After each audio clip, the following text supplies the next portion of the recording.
Good evening, you're watching Notepad. I'm your host, Ibrahim Sani. We are going to conclude our conversation of Budget 2022, but before we do that, we want to explore the most critical segment that the budget is trying to address, which is the micro and SME segment.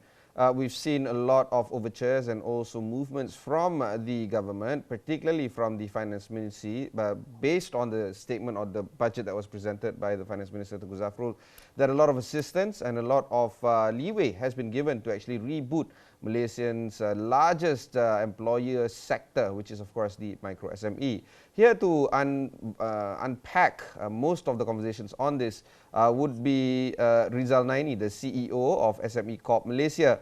Rizal, how are you, Rizal? Fine, thank you.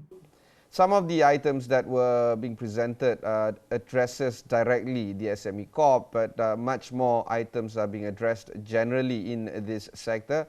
The numbers vary widely. Perhaps you can even correct me. I'm looking at 1.2 million micro and SME sector. We're looking at more than a third actually in trouble or has run out of business following the pandemic. So it is extremely crucial for us to actually revitalize and reignite this particular sector. Could you go through with us some of your thoughts in terms of the overall commentary on Budget 2022 when it comes to the MSME sector? Okay, thank you, Ibrahim. Before that, perhaps I can give some profile and landscape of SMEs in Malaysia. As you mentioned just now, Ibrahim, correctly, it's about 1.15 million. It's almost 1.2 million of SMEs here in Malaysia, representing about 97.2% of the total business establishment in Malaysia. So it is the backbone of the economy for Malaysia when it comes to SME contribution to GDP, as well as to employment and to export as well. So going to the budget 2022, I believe that it has demonstrated a firm commitment coming from the government in reviving the country's economy, hence restoring foreign investors' confidence in making Malaysia as the main investment destination. The budget will determine the continuity of the policies and assistance to support the business that are resilient in facing the crisis. As you know, that pandemic COVID-19 has really affected all sorts of businesses, especially the MSMEs, besides safeguarding their livelihoods, well-being of the rakyat and business continuity. So in particular, Budget 2022 focuses on three things. Number one is recovery, resilience, and last but not least is to reform back. So this is the evidence that the fact that a total of 49.9 billion ringgit has been allocated specifically for SMEs under the recently announced Budget 2022, which is the highest allocation ever as compared to previous budget announced for SMEs. In 2021, for 2021, the budget was actually allocated 38.7 billion ringgit, meaning that it is an increment of 29% from budget 2021 to budget 2022, specifically for SMEs. Out of these, the largest so-called amount of fund been allocated for the access to financing. About 20.4 billion ringgit has been allocated for that in order to ensure that SMEs, including the micro enterprises, remain resilient and able to grow their businesses in 2022, and for our country to move forward in terms of the economic recovery. And among the funds that has been announced recently by our finance minister, 8 billion ringgit is an additional guarantee limit through Syarikat Jaminan Pembiayaan Perniagaan, and then we also have 3 billion ringgit coming from Khazanah Nasional Berhad to help viable companies, especially SMEs that are affected by COVID-19, to get an injection of additional funds.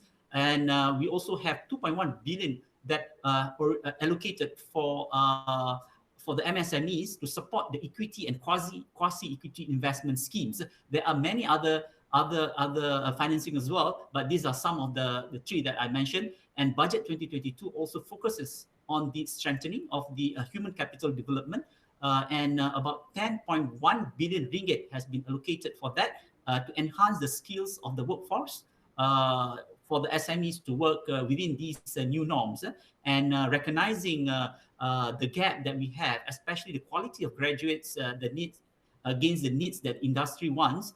I think the government has actually enhanced the TVET ecosystem for that to happen. Yeah. And beside that, we also have other training programs, for example, like the Global Online Workforce Program, short form of GLOW, as well as the National Dual Training System, and in which we would like to make sure that the training are very compatible to the industry need, and these will actually reduce the issues of depending on foreign workers, student dropouts, as well as to improve the community skills. And Ibrahim, other than that, a large allocation also been provided for the development of Bumiputra SMEs, and that has been allocated about 7.2 billion for Bumiputra SMEs, as well as other races such as Chinese as well as Indians in the form of financing schemes. A total of 230 million ringgit has also been allocated for women entrepreneurs, particularly those affected in the COVID-19 pandemic, as well as to expand their business activities. Among others, the programs that been will be implemented for the women entrepreneurs are such as like the Dananita program under Mara, as well as Tekunita under Tekun. Yeah. And a total of 1.5 billion ringgit also has been allocated by the government through various financing schemes, especially for the tourism industry, including implementation of the wage subsidy program, matching grants, and incentives on promotional activities and domestic tourism, including financial assistance for budget hotels as well as homestays.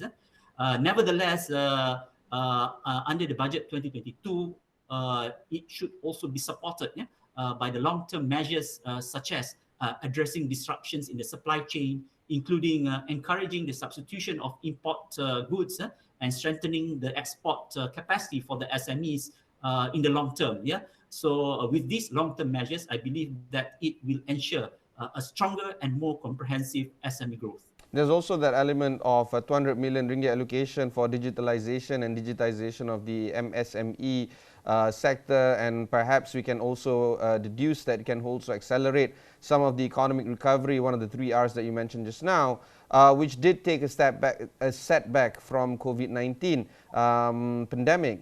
How do you think this is going to go when it comes to digitalizing the SME sector using the funds that have been provided, not just in this budget, the 200 million, but of course the general support of the government trying to help bring MSME into the digitalization world? Yeah, I agree with that, Ibrahim. Digitalization is very important. In fact, it is the national agenda now, not only for the large funds, but also for SMEs, including the micro enterprises. And including small and medium enterprises, should not see innovation and digitalization, especially as one-off investment or just one project. Innovation and digital adoption are a journey that will require long-term organizational change, and continuous product and process improvement are needed, and we need to actually inculcate the awareness of this importance of digitalization. And we would like to see SMEs to start planning their digitalization journey and foster collaborations with partners and in the public and private sectors. Then under the budget 2022, which about 400 million, about 0.4 billion ringgit has been allocated specifically for digitalization.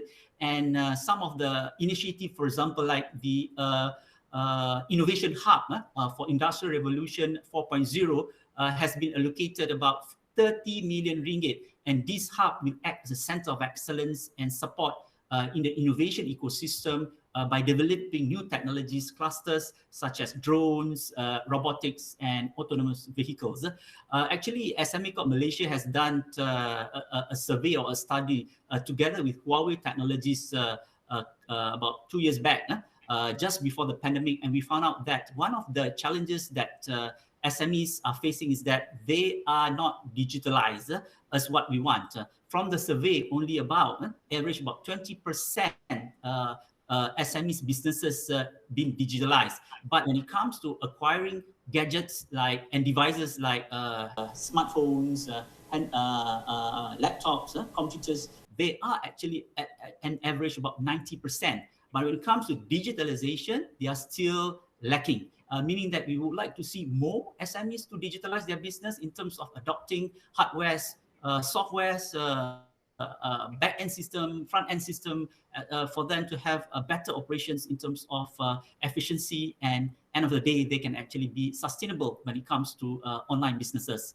Ibrahim, in addition, given the rising demand of digital tools and processes, there is an urgent need for Malaysians to appreciate the need of to continuously upskill themselves with the digital technologies, digital literacy, and transferable skills.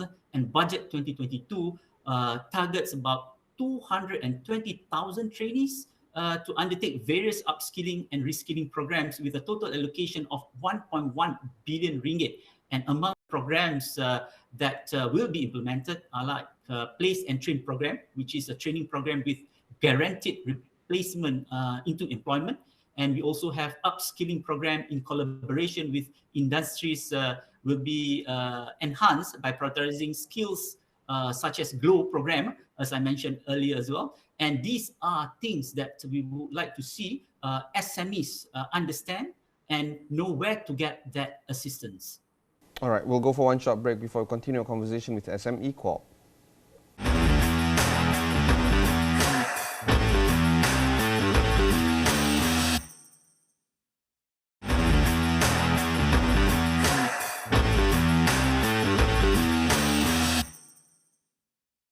Thanks for staying on with us. I have with me Rizal Nainy, the CEO of SME Corp Malaysia. Rizal, on top of the fact that there's going to be a lot of not just support but financial assistance to the MSME sector, there's also other non-financial support in terms of special tax exemption for MSME. The SMEs are allowed to postpone income tax installment for up to 6 months until June of next year. Do you feel that these kind of assistance and support is actually greatly appreciated by the sector? I think yes, because this so-called deferment of income tax installment payments for MSMEs for 6 months until 30th June next year, as well as other things like amendment to the estimated income tax payable on the 11th month before 31st of October 2022. And there are other things like special tax deductions, tax treatment in terms of accumulated unabsorbed business losses that can be carried forward from 7 years now to 10 years. This will really help and assist MSMEs in terms of their cash flow. Because once they receive these so-called tax deferments, treatments, as well as special tax deduction, they can plan forward in terms of how they can actually look into the core business and activities that they would like to do during this recovery period. There's also that incentive of 20-30% of an employee's monthly salary to be given to employers who hire those who are not actively working. How do you foresee this addressing the underemployment and the unemployment figures that is actually quite rising during the pandemic right now? Yeah, if I can share some of the statistics that have been produced by Department of Statistics recently, we know that during the pandemic, last year, 2020, the unemployment rate of graduates has been increased tremendously. It has actually increased by 22% to 202,400 of graduates are unemployed in 2020. That is a significant numbers.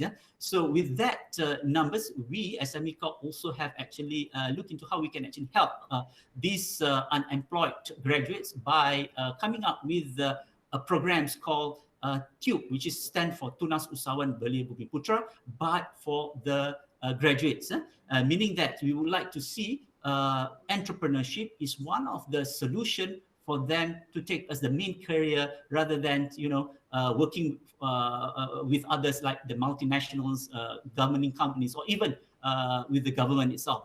So I think this is where we have to look into how to inculcate the graduates, especially those who are employed, to have a deep interest in this entrepreneurship and business so that they can become a successful entrepreneur one day. There's also the item that we've seen that was done before, but is continued in budget 2022. Items like the targeted wage subsidy program, where 600 million ringgit has been allocated under budget 2022, that will be estimating to benefit up to 26,000 employers, directly impacting over 300,000 employees. Do you feel that this kind of, while, generally speaking, I'm not too sure whether this is sustainable, but do you feel that this is greatly needed right now in terms of the wage subsidy program?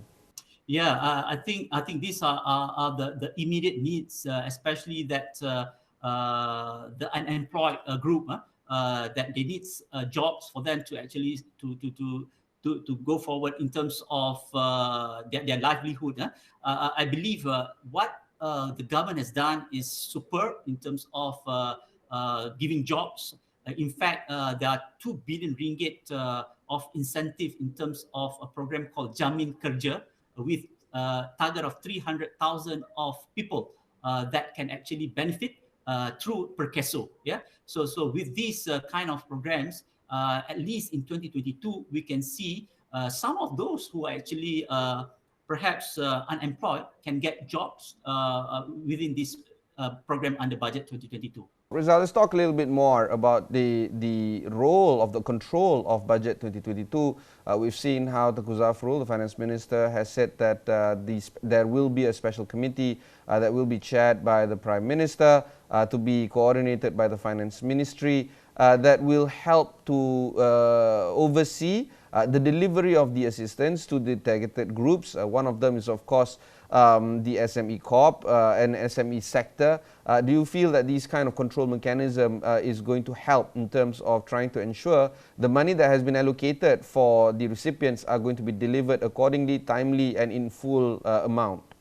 Definitely, Ibrahim. I think the monitoring, or perhaps they call it jawatan kuasa pemantauan, for this to happen, because we can see the policy, the programs, the initiatives, the fund that has been allocated are there. And now it's about to execute, to implement, and making sure that it reaches the beneficiaries, especially the MSMEs.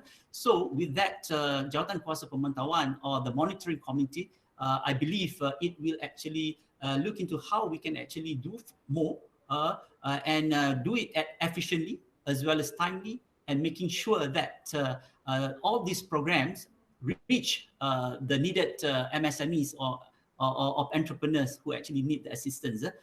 Beside that, we also have under SME Corp what we call it the SME Integrated Plan of Action. Yeah?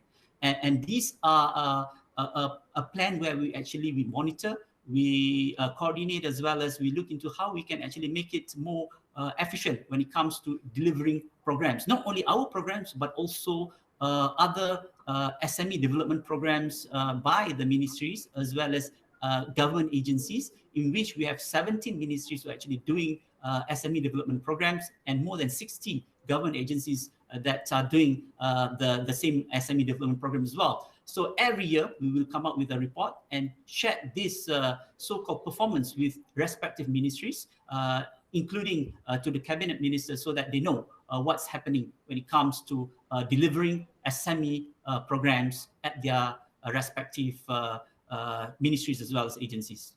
Of course, one item that has been widely talked about is the Fiscal Responsibility Act. The government plans to introduce this particular legislation next year.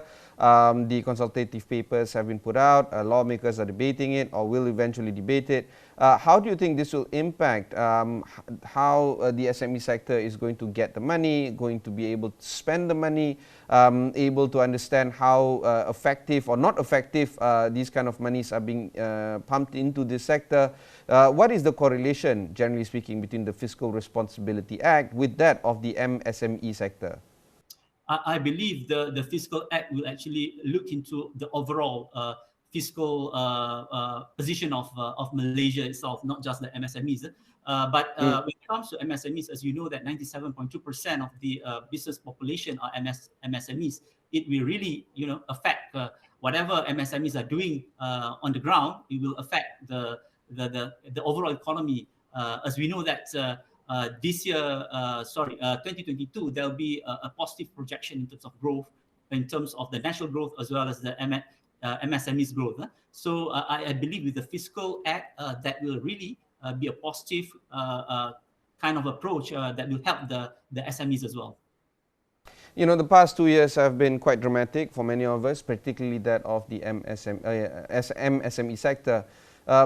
What's your story in terms of how SME Corp has been assisting this particular group, and how do you think Budget 2022 is going to help in your role in trying to revitalize, rejuvenate, and perhaps even help this sector to recover even better? What has been the story for the past 2 years? Well, if you look at what we have done so far, we have actually assist and help many MSMEs under our programs. And some of our programs, for example, grants program especially, Business Accelerator program, which we actually assist the MSMEs in terms of to enhance their capabilities of SMEs through the business advisory services and financial support through grant as well as loans, soft loans. We also have programs such as Bumiputra Enterprise Enhancement Program, short form of BIP. I think this is the two programs that I mentioned are very popular among the SMEs.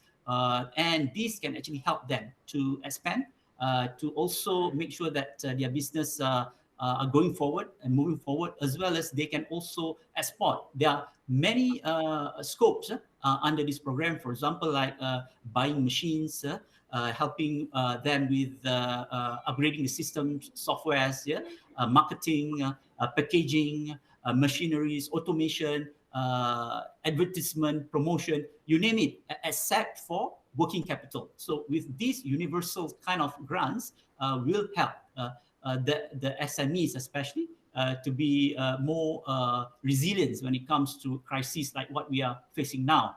There are other programs, for example, like micro entrepreneur business development programs, especially for the micro enterprises, that we would like to see that micro enterprises being upgraded in terms of the knowledge and skills for them to be a micro enterprise that can move forward to a small enterprises.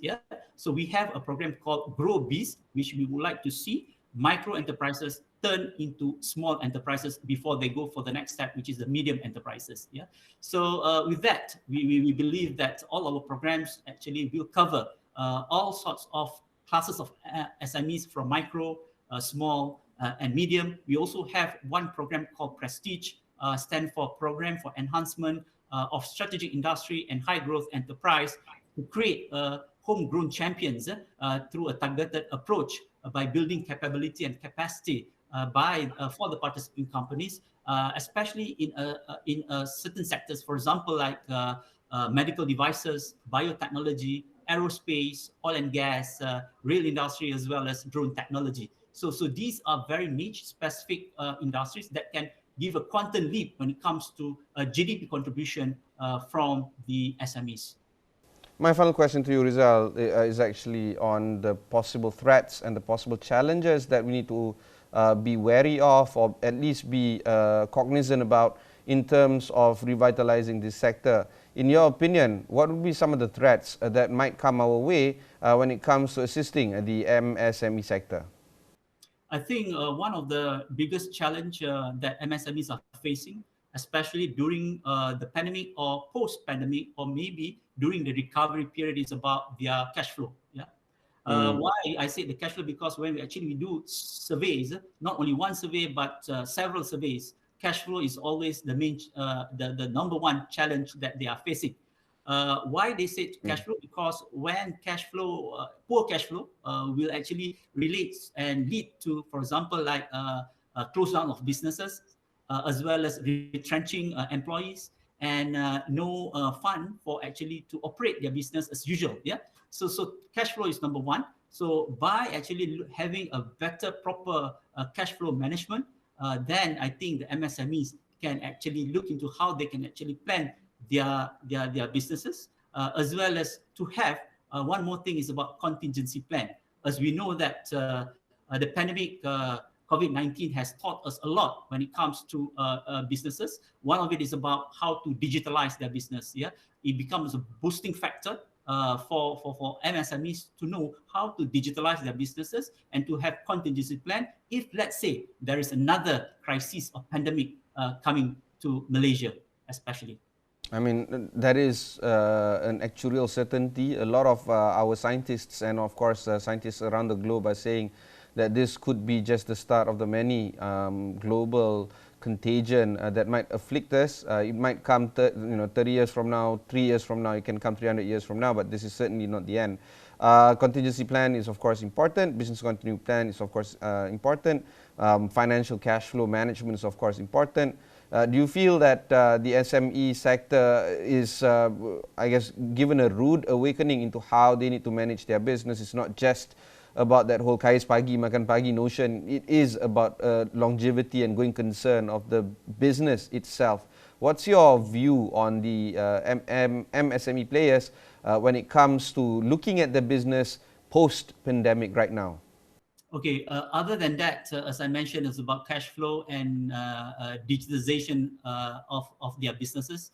Two other things that I would like to share here is about the so-called to inculcate ESG, environmental, social, as well as governance into their business strategies. Yeah, meaning that when they have these ESG principles in their businesses, they are considered as ESG compliant. And nowadays, a lot of big companies who would like to see and would like to have supply coming from the SMEs to have this ESG element in their business strategy and business model.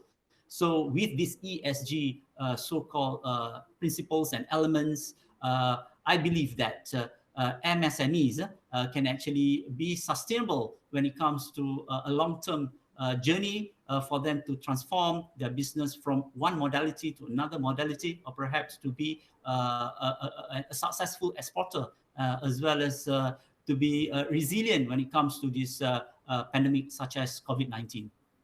All right, Rizal, thank you very much for this very interesting conversation. That was Rizal Nainy, the CEO of SME Corp. If you've missed any part of this interview, just head on to AstroAwani.com, look for SME Corp, look as well for Budget 2022, or look for Notepad. Until then, thanks very much for watching, and goodbye.